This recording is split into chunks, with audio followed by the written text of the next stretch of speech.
আমি নির্দিষ্ট একটা সাবজেক্ট নিয়ে কথা বলতে চাই। একজন মুসলমানের সবচেয়ে বড় দৌলত হলো ঈমান।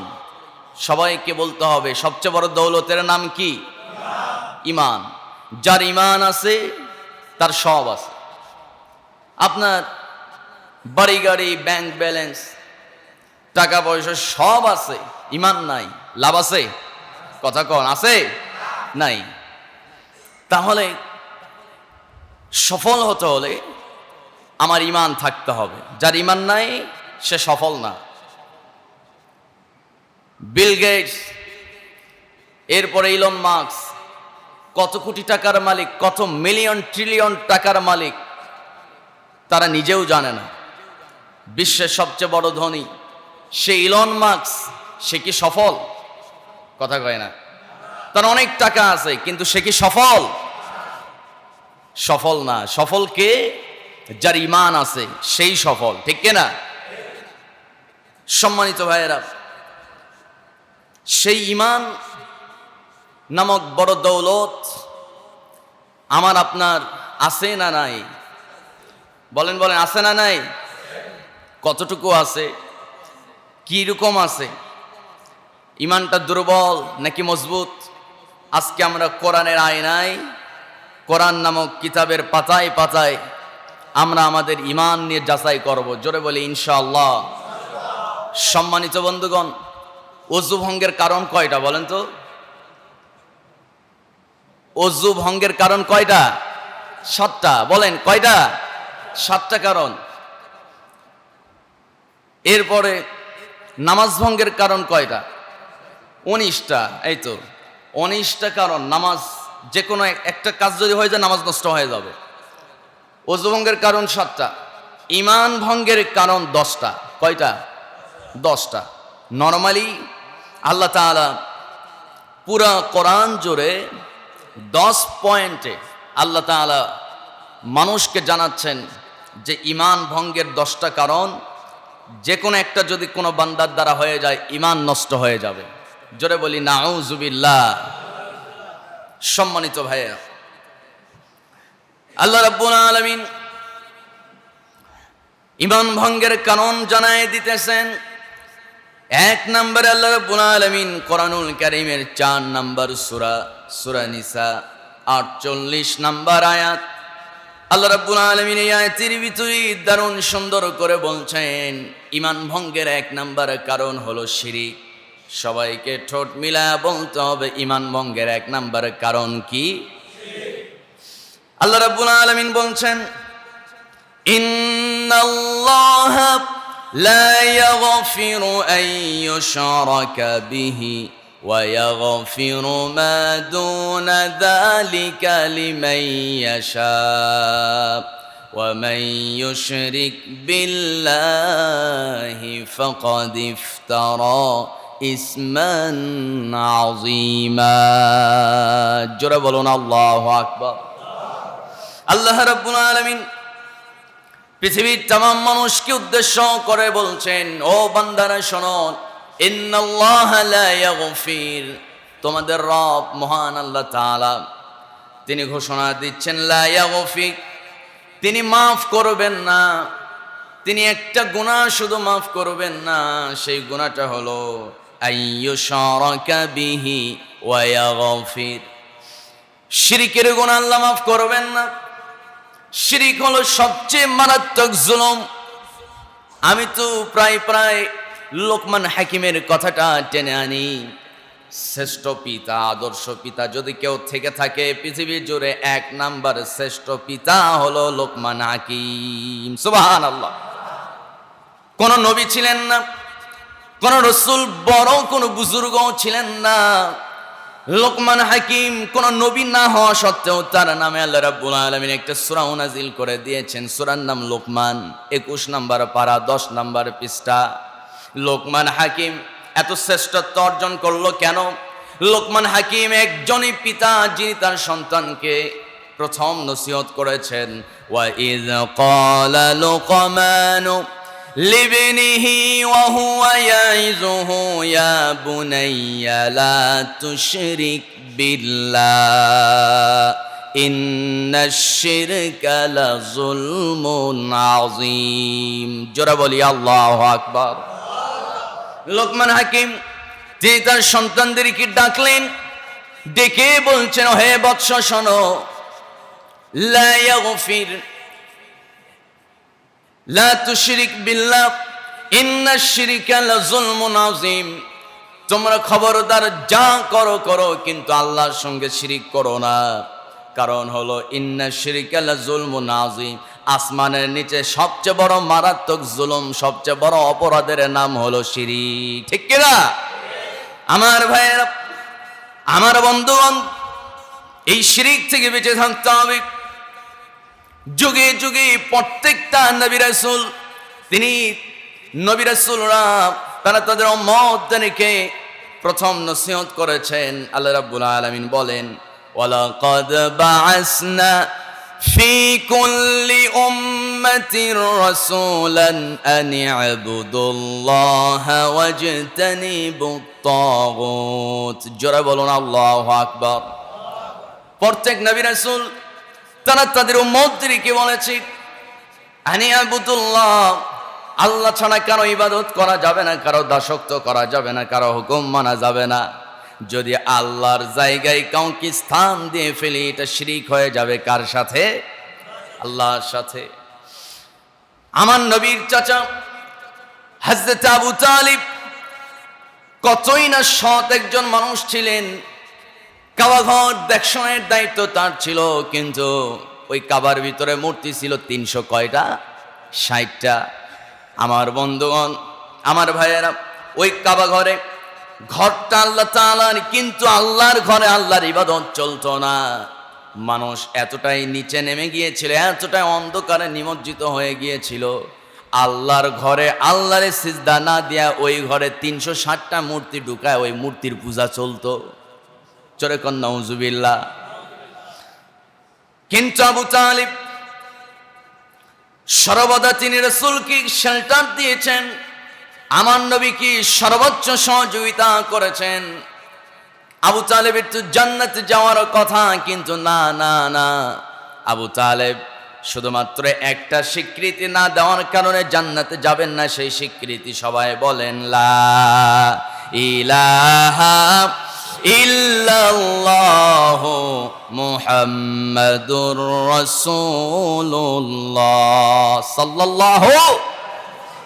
আমার বন্ধুগণ, শিরকের ব্যাপারে আল্লাহ রাব্বুল আলামিন কড়া হুঁশিয়ারি দিয়েছেন।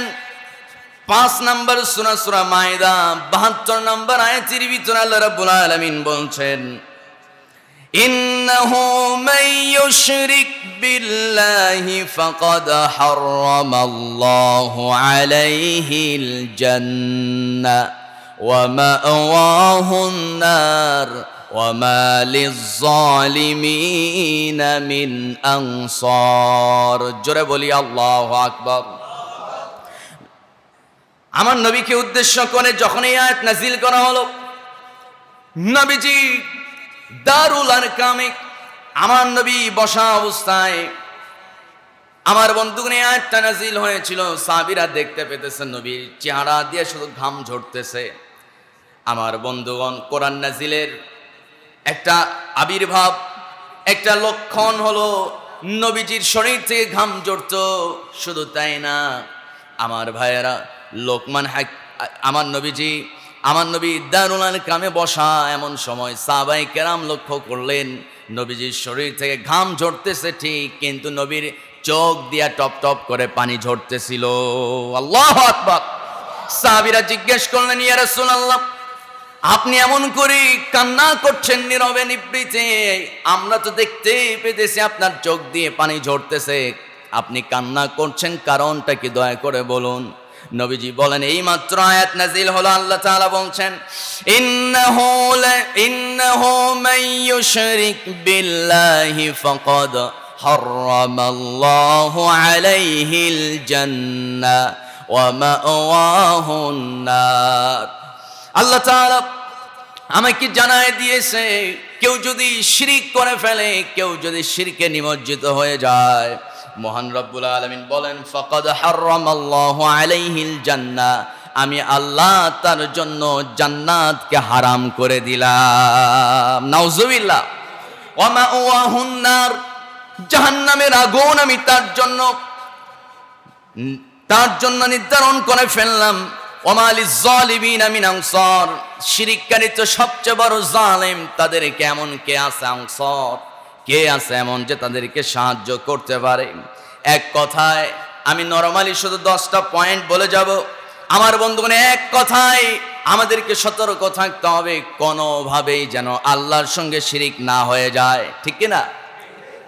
যা হয়ে যাক হোক, শিরিক করা যাবে না, ইবাদতের মধ্যে শিরিক ঢুকানো যাবে না। আমার বন্ধুগণ, আমরা নামাজ পড়ব কার জন্য? সবাই তো বলে না কার জন্য, আর একটু জোরে বলুন।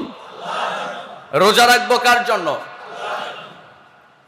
মান সামা রমাদান সিত্তাম মিন শাওয়াল কানা কাসিয়ামিদ দাহর, রাসূল বলেন যে ব্যক্তি রমজান মাসে পূর্ণ সিয়াম পালন করলো মাস ধইরা, এরপরে শাওয়াল মাস রমজানের পরবর্তী মাস, এই মাসে যদি কেউ 6টা সিয়াম পালন করতে পারে, আমি রাসূল গ্যারান্টি দিলাম পূর্বের 1 বছরের পাপ, সামনের 1 বছরের পাপ আল্লাহ তাআলা মাফ করে দিবে। আমার বন্ধুগণ, এই যে সিয়াম পালন করবে, এটাও হতে হবে কার জন্য? বলেন কার? দান করবো কার জন্য? বউ পিটাবো কার জন্য? আল্লাহর জন্য। বউ তো পিটাই যাবে না। আমার বন্ধুগণ, যেই যুবক, যে স্বামী তার স্ত্রীকে আঘাত করে, মারধর করে, সে স্বামী হওয়ার যোগ্যতা রাখে না। কথা কয় না?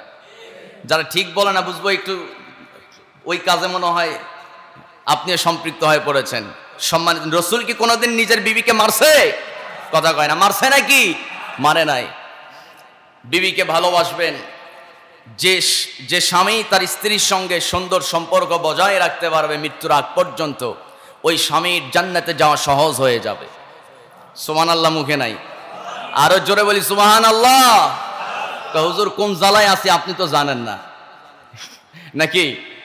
সম্মানিত ভাইয়েরা, আল্লাহ তাআলা আমাদেরকে কবুল করুক, জোরে বলি আমিন। আমার বন্ধুগণ, এজন্য আল্লাহ বলেন, বান্দারে তোমাদের ইবাদত গুলো হবে কেমন? সবাই পড়েন, ইন্না সলাতি ওয়া নুসুকি ওয়া মাহইয়ায়া ওয়া মামাতি লিল্লাহি রাব্বিল আলামিন। জোরে বলুন আল্লাহু আকবার। নিশ্চয় আমার নামাজ, আমার কুরবানি, আমার যাবতীয় যত নেক আমল, ভালো আমল, সব মূলত তবে কেবলমাত্র শুধুমাত্র কার জন্য? বলুন, আসতে বলবেন না, কার জন্য? সূরা মুলকের দিকে তাকান, 2 নম্বর আয়াতে আল্লাহ কি বলেন? মহান রব্বুল আলামিন জানাচ্ছেন, আল্লাযী খালাকাল মাউতা ওয়াল হায়াতা লিয়াবলুয়াকুম আইয়ুকুম আহসানু আমালা ওয়া হুয়াল আজিজুল গফুর। জোরে বলি আল্লাহু আকবার। ও দুনিয়ার মানুষ, জেনে রাখো, অতীব সুন্দর বরকতময় রক্ত তিনি, যিনি মৃত্যু এবং জীবন সৃষ্টি করেছেন, যেন তিনি বুঝে নিতে পারেন জীবন মৃত্যুর মাঝখানে যে টাইমটা আল্লাহ বেঁধে দিয়েছেন, কার জন্য কতটুকু টাইম দেওয়া হয়েছে, এটা তো কেউ জানে না। কে ছাড়া? কে ছাড়া? আল্লাহ ছাড়া।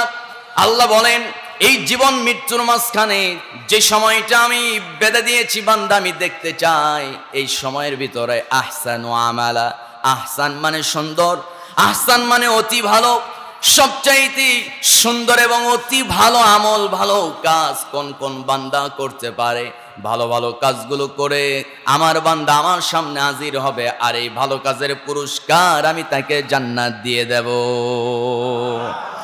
আমার বন্ধুগণ, ঈমান ভঙ্গের 2 নম্বর কারণ আল্লাহ রাব্বুল আলামিন কোরআনুল কারীমের 10 নম্বর সূরা ইউনূস 18 নম্বর আয়াতের ভিতরে আল্লাহ রাব্বুল আলামিন দারুণ সুন্দর করে বলছেন, বান্দারে ওয়া ইয়াবুদুনা মিন দুনিল্লাহি মা লা ইয়াদুররুহুম ওয়া লা ইয়ানফাউহুম ওয়া ইয়াকুলুনা হাউলাই শুফাআউনা ইনদাল্লাহ কুল আতুনাব্বিউনা ينبئون الله بما لا يعلم في السماوات ولا في الأرض سبحانه وتعالى عما يشركون জোরে বলি আল্লাহু আকবার। আল্লাহ রাব্বুল আলামিন বলেন, বান্দারে আমি তো তোরে সৃষ্টি করেছি, ওয়ায়াবুদুনা মিন দুনিল্লাহ। সেজন্য আল্লাহ বলছেন, লোকেরা আল্লাহর ইবাদত বাদ দিয়া, যারা আল্লাহর ইবাদত বাদ দিয়ে নিজেরা অন্য কাউকে অভিভাবক বানায় নিয়েছে। এক কথায় 2 নাম্বার ঈমান ভঙ্গের কারণ হলো আল্লাহ তাআলা এবং বান্দার মাঝে যদি আপনি কাউকে মধ্যম স্থির করেন, ঈমান ধ্বংস হয়ে যাবে। আল্লাহ এবং বান্দার মাঝে মাঝখানে মিডিয়া ব্যবহার করা যাবে না। সবাই আল্লাহর কাছে সমান। আল্লাহ রাব্বুল আলামিন বান্দা হিসেবে, মানব জাতি হিসেবে সবাইকে সম্মান দিয়েছেন। আমার বন্ধুগণ, আমার ভাইয়েরা, কোন হিন্দু, বৌদ্ধ, খ্রিস্টান যদি ঈমান নিয়া আল্লাহকে যদি একটা বার ডাকে গফফার বলে, তার জন্য ক্ষমা আছে না নাই? গফফার ক্ষমাকারী কে? আসতে কবে না কে? যদি কোনো হিন্দু তওবা করে, সারা জীবন মূর্তি পূজা করছে, নিজের ভুল বুঝতে পেরে ওই বিধর্মী অন্য ধর্মাবলম্বী সে যদি কোরআন বুঝে, ইসলাম বুঝে, সে যদি ফিরে আসে, তওবা করে নেয়, কুল ইয়া ইবাদিয়াল্লাযীনা আসরাফু আলা আনফুসিহিম লা তাকনাতু মির রাহমাতিল্লাহ। জোরে বলি আল্লাহু আকবার। ও বান্দা, তোমার পাপ, তোমার গুনাহ কত হয়েছে সমস্যা নাই বান্দা। তোমার পাপ যদি হয় পাহাড় পরিমাণ, সমুদ্র পরিমাণ, সমুদ্রের পানির ফোঁটা পরিমাণ, বান্দা জেনে রাখো, যত পাপ হোক না কেন, তওবার নিয়ত কইরা জনমের মতো সমস্ত পাপ থেকে নিজেকে মুক্ত করে যদি তওবা করতে পারো, ও বান্দা জেনে রাখো, তোমার রব তো এমন একজন রব যিনি তোমাকে জানায় দিতেছে রবের রহমত থেকে নিরাশ হওয়া যাবে না। তোমার গুনাহ যত বেশি হোক না কেন, আল্লাহর ক্ষমা তার চাইতে বেশি। সুবহানাল্লাহ কোন। এজন্য আমার বন্ধুগণ, গুনাহ হয়ে যাবে, নিজে নিজে আল্লাহর কাছে তওবা করে নেব।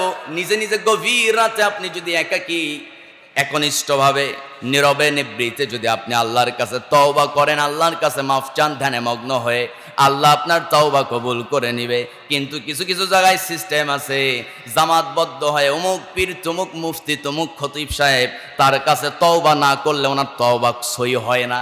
এরকম চিন্তা ফিকির করার মতো মুসলমান আছে না নাই? কতক্ষণ আছে না নাই? তওবা করবে সবাই, একতাবদ্ধ হয়, সবাই জামাতবদ্ধ হয়, তওবা করছে না, ঠিক আছে। কিন্তু কথা হলো, আপনি কি পাপ করেছেন, নিজের পাপের কথা স্মরণ করে নিবৃত্তে আপনি আল্লাহকে ডাকেন, ওই ডাকা আল্লাহ আরো তাড়াতাড়ি সাড়া দিয়ে দিবে। সুবহানাল্লাহ। আমার ভাইয়েরা, আমরা মাঝে মধ্যে মিডিয়া ব্যবহার করি, বিপদ হয়ে গেলি হুজুরের কাছে আগে দৌড়াই বা নেতার কাছে দৌড়াই। না না না, বিপদ দেন যিনি, আওয়াজ করে বলুন তিনি কে? ওয়ালা নাবলুওয়ান্নাকুম বিশাইইম মিনাল খাউফি ওয়াল জু'i ওয়া নাকসিম মিনাল আমওয়ালি ওয়াল আনফুসি ওয়াস সামারাত ওয়া বাশশিরিস সাবিরিন। জোরে বলি আল্লাহু আকবার। আল্লাহ বলেন, বান্দারে 5টা জিনিস দিয়ে আমি মানুষকে পরীক্ষা করি। ও বান্দা, 5টা বিপদ আমি মানুষকে দিয়ে থাকি। ওয়ালা নাবলুওয়ান্নাকুম বিশাইইম মিনাল খাউফ, ভয় দিয়া, ক্ষুধা দিয়া, সন্তানের ক্ষয়ক্ষতি করে, বাড়িঘরের ক্ষয়ক্ষতি করে। ভূমিকম্প, কারো বাড়ি ধ্বংস হলো না, আপনার মজবুত বাড়ি ওইটাই ধ্বংস হলো। আছে না?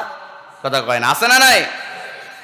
কত বড় বড়, এই তো কয়েকদিন আগে মায়ানমারে ভূমিকম্প হলো, ব্যাংককে ভূমিকম্প হলো, থাইল্যান্ডে ভূমিকম্প হলো। একটা ভিডিও ভাইরাল হয়ে গেছে। আমার বন্ধুগণ, নির্মাণাধীন একটা ভবন, প্রায় 15 তলা, এত বড় উঁচু একটা নির্মাণাধীন নতুন ভবন, সেইটাই একেবারে মাটির ভিতরে ঢুকে গেল সামান্য একটা ভূমিকম্পে। তার মানে নতুন ভবন, শক্তিশালী ভবন, ওই ভবনটাও যিনি ধ্বংস করতে পারে তিনি কে? সব ক্ষমতা আল্লাহর হাতে। এই যে বিপদ বালা মুসিবত আসে, আল্লাহ বলেন, বান্দা আমি মানুষকে পরীক্ষা করি বিপদ দিয়া, বালা মুসিবত দিয়া। কারণ হলো আমি বান্দাকে পরীক্ষা করতে চাই, দেখতে চাই ধৈর্যের সাথে কোন কোন বান্দা তার রবকে স্মরণ করতে পারে বিপদের মুহূর্তে। ধৈর্য ধরে যারা আল্লাহকে ডাকবি তাদের জন্য দুনিয়া আখিরাতে সীমাহীন পুরস্কার, যেই পুরস্কার বান্দা কল্পনাও করতে পারবে না। ধৈর্যের বিশাল ব্যাখ্যা, বিশাল তাফসীর কোরআনে আছে। ধৈর্য সম্পর্কে একাধিক আয়াত নাজিল করেছেন আল্লাহ তাআলা। আমার বন্ধুগণ, এক কথায় বিপদ আসবে, মাজারে নয়, হুজুর নয়, নেতা নয়, খাতা নয়, ডাকতে হবে একজনকে, চিল্লায় বলেন তিনি কে? আল্লাহ ছাড়া আমরা কারো কাছে আগে দৌড়াবো না। বিপদে পড়ছি, ডাইরেক্ট রাসূল বলেন বিপদ যত কঠিন বিপদ হোক, 2 রাকাত নামাজ আদায় করে সুন্দর করে উযু কইরা রবের সামনে দাঁড়িয়ে যাও। যে রব তোমাকে বিপদে দিছে, বিপদে ফলায় দিছে, ওই রবের সামনে সিজদায় অবনত হও, ওই রব বিপদ থেকে উদ্ধার করতে বাধ্য। জোরে কোন আল্লাহু আকবার। আমার বন্ধুগণ, আমার ভাইয়েরা, বিপদ আসলে যেখানে সেখানে মান্নত, মাজার টাজার এই সব জায়গায় যাবেন। হ্যাঁ ঠিক আছে, মাজারে যাবেন, আমিও মাজারে যাই, নিয়মিত মাজারে যাই, বিভিন্ন কবর জিয়ারতের উদ্দেশ্যে যাই। রাসূল বলেন ওমর, ও ওমর, ওমরে ফারুককে ডেকে রাসূল বলছেন, ওমরে ফারুক, তুমি যদি মৃত্যুকে বেশি পরিমাণে স্মরণ করো, পাপ কাজ থেকে বাঁচা তোমার জন্য সহজ হয়ে যাবে। ওমর, তুমি প্রত্যেকটা দিন কবর জিয়ারত করো। কবর জিয়ারত যদি নিয়মিত করতে পারো, তোমার ঈমান মজবুত হয়ে যাবে, আখিরাতের কথা স্মরণ হবে, বেশি বেশি বড় বড় খারাপ কাজ থেকে বেঁচে থাকা তোমার জন্য সহজ হয়ে যাবে। সুবহানাল্লাহ। ফজর নামাজ পড়েছেন, বাড়িতে যাচ্ছেন, একটু কবরের পাশে দাঁড়ায় সূরা ফাতিহা পড়েন, একটু স্মরণ করেন মৃত ব্যক্তিদের, দেখবেন আপনার দিলটা পরিবর্তন হয়েছে। ওই দিনে ফজর নামাজের পর আপনি ওই যে একটা কবর জিয়ারত করছেন, সারা দিন দেখবেন যে আপনি ভালো ভালো কাজ করা শুরু করছেন। সুবহানাল্লাহ কইতে ইচ্ছে করেন। সম্মানিত ভাইয়েরা, তাহলে মিডিয়া ব্যবহার করা যাবে না। যত কঠিন বিপদ হোক, আমরা ডাকবো কাকে? আমার বন্ধুগণ, কাবা শরীফের ইমাম সাহেব শেখ আব্দুর রহমান আস-সুদাইস, তিনি আল্লাহর দরবারে হাত তুলেছেন কাবার সামনে। আর আপনি বাংলাদেশে জীর্ণ শীর্ণ একটা কুঠিরের ভিতরে আল্লাহর সামনে, আল্লাহর কাছে আপনি হাত উঠাইছেন। গভীর রাত আপনি আল্লাহর কাছে হাত তুলেছেন, দোয়া করছেন। আমার বন্ধুগণ, কাবা শরীফের ইমামের দোয়ার গুরুত্ব আল্লাহর কাছে যতটুকু, আপনার দোয়ার গুরুত্ব আল্লাহর কাছে সমপরিমাণ। জোরে কোন সুবহানাল্লাহ। এজন্য আমরা চাইবো কার কাছে? আমার ভাইয়েরা, 3 নম্বরে মুশরিক কাফেরকে কাফের মনে না করা, তাদেরকে বন্ধু হিসেবে গ্রহণ করে নিলে ঈমান ধ্বংস হয়ে যাবে, ঈমান নষ্ট হবে। আল্লাহ বলেন, আল্লাহ রাব্বুল আলামিন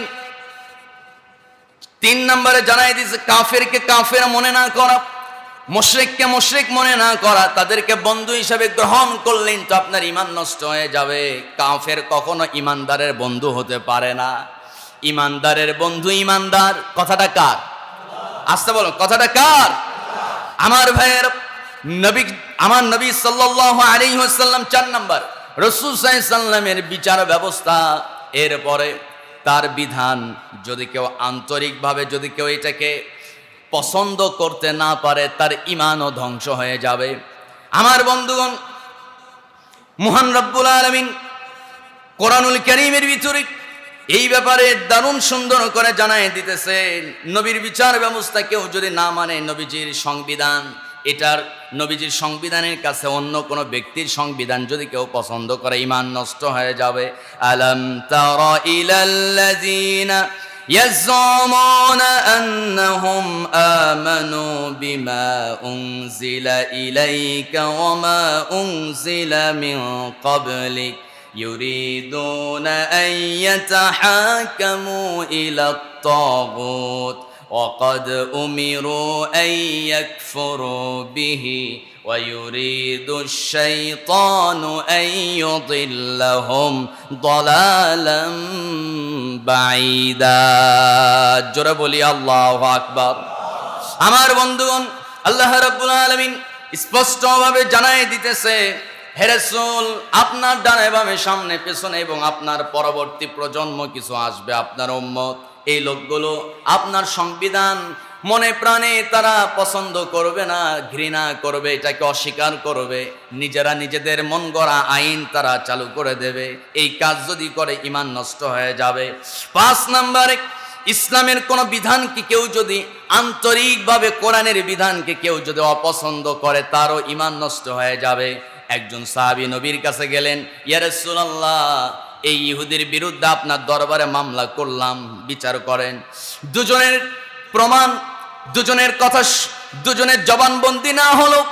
এক পর্যায়ে আমার নবীজি সাক্ষীর উপস্থিত রাসূল সাল্লাল্লাহু আলাইহি সাল্লাম যখন বিচারের রায় দিয়ে দিলেন, দেখা গেল বিচারের রায় সম্পন্ন চলে গেছে ইহুদির পক্ষে, মুসলমানের বিরুদ্ধে চলে গেছে। মুসলিম সেই সাহাবী দারুণ ক্ষিপ্ত হয়ে গেলেন। সেই জায়গায় নবীর সামনে কিছু বলতে না পেয়ে মাথা নিচু করে ওই জায়গা থেকে বের হয়ে ওই সাহাবী ওমর ফারুক রাদিয়াল্লাহু তাআলা আনহুর দরবারে গিয়ে হাজির হয়ে গেলেন। হযরত ওমর ফারুক রাদিয়াল্লাহু তাআলা আনহু তার কাছে গিয়ে বলছেন, ভাই ওমর, আমি তোমার কাছে এসেছি গুরুত্বপূর্ণ একটা কাজের জন্য। কি কাজ বলো? নবীর দরবারে মামলা করলাম ইহুদির বিরুদ্ধে। দেখো, তুমি মুসলমান, আমি মুসলমান, আমাদের নবী তিনি তো আমাদের নেতা, আমি একজন মুসলমান নবীজির অনুসারী, আমি মুসলমান, আমি বিচার দিলাম, আমি মামলা করলাম, রায় আসবে মুসলমানের পক্ষে, কিন্তু চলে গেল ইহুদির পক্ষে। এটা কেমন? এটা তো আমি মানতে পারবো না। রায় তো আসার কথা আমার পক্ষে, কারণ বিচারক তিনি হলো আমার নেতা, আমার পক্ষে রায় দিবে। এরকম সিস্টেম আমার দেশে আছে না নাই? কথা কয় না, বলেন বলেন, আছে না নাই? আমার বন্ধুগণ, নেতা যদি ক্ষমতা পেয়ে যায়, সামসা যদি কোনো অপরাধ করে ফেলে, আমার বন্ধুগণ নেতার কাছে বিচারে গেছে, ঘুরে পেছায়া দেখা যায় ওই রায় চলে যায় সামসার পক্ষে, যদিও সামসা অপরাধী। আছে না নাই? 54 বছরের ইতিহাস হলো, ক্ষমতা যার আদালত তার, ক্ষমতা যার প্রশাসন তার। আগামীর বাংলাদেশ আমরা দেখতে চাই ক্ষমতা নয়, কোনো কিছু নয়, আমার বন্ধুগণ ন্যায় বিচার আমরা দেখতে চাই, ঠিক কিনা? আমার বন্ধুগণ, ন্যায় বিচার প্রতিষ্ঠা না করা পর্যন্ত এদেশের মানুষ নিরাপত্তাহীনতায় ভুগবে। যতদিন না আদালত এবং প্রশাসন নিরপেক্ষ না হতে পারবে, ততদিন পর্যন্ত এই দেশ কোনোদিন উন্নত দেশে রূপান্তরিত হতে পারবে না, ঠিক না? আমার ভাইয়া, আমার বন্ধুগণ, ওই সাহাবী ওমর ফারুকের কাছে গেলেন, ও ভাই ওমর, বিচার করতে হবে নতুন কইরা, নবীর বিচার আমি মানি না। ওমরের মাথা গরম হয়ে গেছে। এই কথা যে ওমর শুনবে, ওমর মোটেও প্রস্তুত ছিল না। চোখ ঘুরায় তাকায়, চোখে চোখ রেখে বলছেন, তুমি আবার কি বললা একটু আগে, আবার বলো তো। এবার সাহাবী বলছেন, কি ব্যাপার, আপনি আমার উপরে চোখ গরম করতেছেন?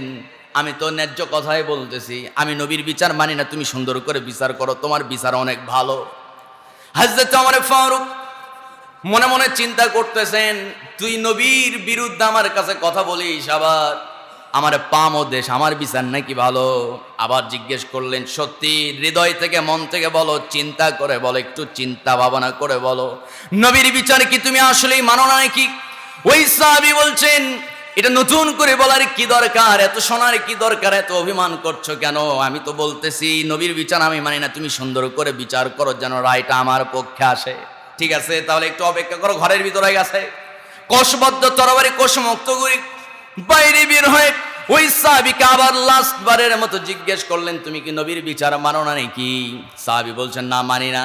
সাহাবী মনে মনে চিন্তা করছে, এই তো রায় মনে হয় আমার পক্ষে চলে আসবে। ওমর খেপে গেছে। এক পর্যায়ে দেখা গেল, যেই না বলছে নবীর বিচার মানি না, সঙ্গে সঙ্গে ওমর ফারুক ওই সাহাবীর ঘাট থেকে গর্দানটা আলাদা করে দিয়েছে। আল্লাহু আকবার। আমার বন্ধুগণ, চারপাশে ছড়িয়ে গেল ওমর হত্যা করেছে। ওমর হত্যাকারী, খুনের বদলে কোন ওমরকে কতল করা হবে। ওমরে ফারুক তিনিও চিন্তায় পড়ে গেলেন, রাসূল নিজেও চিন্তায় পড়ে গেলেন, কারণ ওমর ইসলাম গ্রহণ করার পর থেকে মুসলমানরা একটু সাহস পাইছে। আল্লাহু আকবার। সেই ওমর কি কতল করা হবে? হায় হায়, ন্যায় বিচার তো করতেই হবে। ওমর যেহেতু হত্যা করছে, তারাও হত্যা করতে হবে। বিচার কার্য শুরু হয়ে গেছে। নবীজি রায় দেবেন এমন মুহূর্তে আল্লাহ রাব্বুল আলামিন সূরা নিসার 4 নম্বর সূরা 65 নম্বর আয়াত, আল্লাহ তাআলা সুন্দর করে আয়াত নাযিল করে রাসূলকে জানায় দিচ্ছেন, হে রাসূল কি রায় দিবেন শুনে নেন। ফালা রাব্বিকা লা ইউমিনুনা হাত্তা ইউহাক্কিমুকা ফীমা শাজারা বাইনাহুম সুম্মা লা ইয়াজিদু ফী আনফুসিহিম হারাজাম মিম্মা কাদাইতা ওয়া ইউসাল্লিমু তাসলিমা। জোরে বলি আল্লাহু আকবার। আমার বন্ধুগণ, মহান রব্বুল আলামিন বলছেন ফালা ওয়া রাব্বিক, হে নবী আপনার রবের কসম। রবকে আসতে কবেন না, রবকে। রব নিজের নামে কসম খাচ্ছেন, কারণ রবের উপরে তো আর কেউ নাই। রব নিজেই নিজের নামে কসম খাচ্ছেন। ফালা ওয়া রাব্বিক, হে নবী আপনার রবের কসম। লা ফালা ওয়া রাব্বিক লা ইউমিনুন হাত্তা ইউহাক্কিমুকা ফীমা শাজারা বাইনাহুম, হে নবী আপনার বিচার ব্যবস্থা যতক্ষণ না কেউ না মেনে নিতে পেরেছে ততক্ষণ সেই ব্যক্তি মুমিন হতে পারে না। আল্লাহু আকবার। আমার ভাইয়েরা, নবীর বিচার কোন মুসলমান নবীর বিচার ব্যবস্থা এবং নবীর আদর্শ কেউ যদি না মানে, এটার বিরোধিতা যদি কেউ করে, আল্লাহর বিধান হলো তাকে কতল করতে হবে, দুনিয়া থেকে বিদায় করতে হবে। পাকিস্তানের দিকে তাকান, মাত্র 2 মাস আগে একজন নাস্তিক নবীর বিরুদ্ধে কথা বলছে, প্রকাশ্যে তাকে ঝুলিয়ে হত্যা করা হয়েছে, মৃত্যুদণ্ড দেওয়া হয়েছে। আমার বন্ধুগণ, আফগানিস্তানে এ পর্যন্ত 3 জনকে মৃত্যুদণ্ড দেওয়া হয়েছে নবী বিদ্বেষী। আমার ভাইয়েরা, ইরানে এই সিস্টেম আছে, মধ্যপ্রাচ্যের মুসলিম ম্যাক্সিমাম রাষ্ট্রগুলোতে এই বিধানটা আছে। আমার দেশে এই পর্যন্ত ডজন ডজন নাস্তিকরা নবীর বিরুদ্ধে কথা বলছে, কিন্তু কারো ফাঁসি আমরা দেখি নাই। বরং ওদের বিরুদ্ধে যারা প্রতিবাদ করতে গেছে তাদেরকে বিভিন্ন কায়দায় ফাঁসি দেওয়া হয়েছে। আমাদের আগামীর দাবি হলো সংসদে আইন পাস করতে হবে, নবীর বিরুদ্ধে অবস্থান নেবে তো তার ফাঁসি কার্যকর করতে হবে। চান কারা কারা? 2টা হাত দেখতে চাই মুসলমান। লিল্লাহে তাকবীর। হাত নামান। নবীর প্রেম যদি হৃদয়ে না থাকে ঈমান থাকবে না, ঠিক কি না? আমার বন্ধুগণ, আমার ভাইয়েরা, গভীর মনোযোগ। 6 নম্বরে, ইসলামের কোন বিধানকে নিয়ে কেউ যদি ঠাট্টা বিদ্রূপ করে তার ঈমানও নষ্ট হয়ে যাবে। আল্লাহ রাব্বুল আলামিন বলেন সূরা তাওবা 9 নম্বর সূরা 65 নম্বর আয়াত, আল্লাহ বলেন وَلَئِنْ سَأَلْتَهُمْ لَيَقُولُنَّ إِنَّمَا كُنَّا نَخُوضُ وَنَلْعَبُ قُلْ أَبِاللَّهِ وَآيَاتِهِ وَرَسُولِهِ كُنْتُمْ تَسْتَهْزِئُونَ। জোরে বলি আল্লাহু আকবার। আল্লাহ রাব্বুল আলামিন বলেন, ইসলামের কোন বিধানকে নিয়ে কেউ যদি ঠাট্টা বিদ্রূপ করে, হে রাসূল আপনাকে, আমার বন্ধুগণ, যখন নবী উহুদের যুদ্ধে যায়, বদর যুদ্ধে যখন যায়, আমার ভাইয়েরা, কিছু মুসলমান মুনাফিক আছে না? কথা বলেন, আছে না নাই? কিছু মুসলমান মুনাফিক মুসলিম মুজাহিদদের কাছে গিয়া বলতেছে, তোমরা কার বিরুদ্ধে যুদ্ধ করতে যাচ্ছ? মুহাম্মদ, তার তো শক্তি নাই, সামর্থ্য নাই, তোমাদের খুব একটা ট্রেনিংও দেওয়া হয় নাই, তোমাদের ট্রেনিং নাই, অস্ত্র নাই, তোমরা কেমনে তাদের বিরুদ্ধে মোকাবেলা করবা? আমার বন্ধুগণ, এইরকম বলার মতো মুসলমান আছে না নাই? তোমাদের তো কিছুই নাই, কি দিয়া মোকাবেলা করবা? স্বৈরাচারের বিরুদ্ধে, ইসলাম বিরোধীদের বিরুদ্ধে। আমার বন্ধুগণ, ইসলাম বিরোধী শক্তিদের বিরুদ্ধে মোকাবেলা করার জন্য অস্ত্রের প্রয়োজন হয় না, ওদের বিরুদ্ধে মোকাবেলার জন্য ট্রেনিং এর প্রয়োজন হয় না। ওদের বিরুদ্ধে মোকাবেলা করার জন্য সবচেয়ে বড় দৌলত হলো ঈমান। ঈমান নিয়ে যদি মোকাবেলা করার জন্য যদি জিহাদের ময়দানে মুমিনরা ঝাঁপিয়ে পড়ে, বদরের ময়দানের মতো বিজয় ঝান্ডা মুসলিমদের হাতে যিনি উঠায় দিবে, চিল্লায় বলুন তিনি কে? আরো জোরে বলুন তিনি কে? আমার বন্ধুগণ, আমার ভাইয়েরা, ইসলামের বিধান কিনে ঠাট্টা বিদ্রূপ করছিল সেই মুনাফিকরা। তোমরা তো পারবে না, সবগুলো মরবা। আমার বন্ধুগণ, আমার ভাইয়েরা, এরকম করে আমার দেশে কিছু কিছু ঠাট্টা বিদ্রূপ করার মতো কিছু কিছু বুদ্ধিজীবী আছে। তো বোরকা পরার কি দরকার, পর্দা করার কি দরকার? এগুলো তো নারীদের স্বাধীনতা হরণ করা হয়, ঠিক কিনা? বলার মতো আছে না নাই? আমার বন্ধুগণ, ইসলামী শিক্ষা ব্যবস্থা কি? এরপরে মাদ্রাসাগুলোকে নিয়ে কত ক্রিটিসাইজ করে।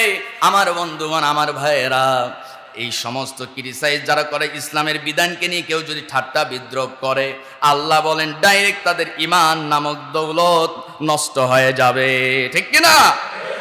7 নম্বরে, কেউ যদি জাদু করে, কুফরি কালাম করে, তার ঈমান নষ্ট হয়ে যাবে। সূরা বাকারা 102 নম্বর আয়াত আল্লাহ বলেন, ওয়াত্তাবাউ মা তাতলু আশ-শায়াতিনু আলা মুলকি সুলাইমান ওয়া মা কাফারা সুলাইমানু ওয়ালাকিন্না আশ-শায়াতিনা কাফারু ইউআল্লিমুনা আন-নাসা আস-সিহর وما أنزل على الملكين ببابل هاروت وماروت। এই পৃথিবীতে তাবিজ তুম্বা, কালা জাদু, এরপরে কুফরি কালাম, এগুলো আসছে কখন থেকে? এই আয়াতের তাফসির যদি আপনি বাড়িতে গিয়ে খোলেন, স্পষ্ট আপনি জানতে পারবেন। 2 নম্বর সূরা, সূরা বাকারা 102 নম্বর আয়াত। সময় বেশি নাই, এজন্য শুধুমাত্র জানাই দিলাম। কত নম্বর আয়াত বলেন? 102 নম্বর আয়াত। বাড়িতে গিয়ে দেখবেন, তাফসির খুলবেন। আমার বন্ধুগণ, যে কোনো তাফসিরের মধ্যে আপনি পেয়ে যাবেন এই সমস্ত জাদু তাবিজ তুম্বা কেমনে আসলো। নবীজি কোনোদিন তাবিজ দেয় নাই, কোনোদিন এই সমস্ত জাদু কুফরি কালাম তো করেই নাই। আমার নবীজি সর্বোচ্চ কি করেছেন? যত কঠিন বিপদ আসুক, নবীজিকেও কালা জাদু করা হয়েছিল।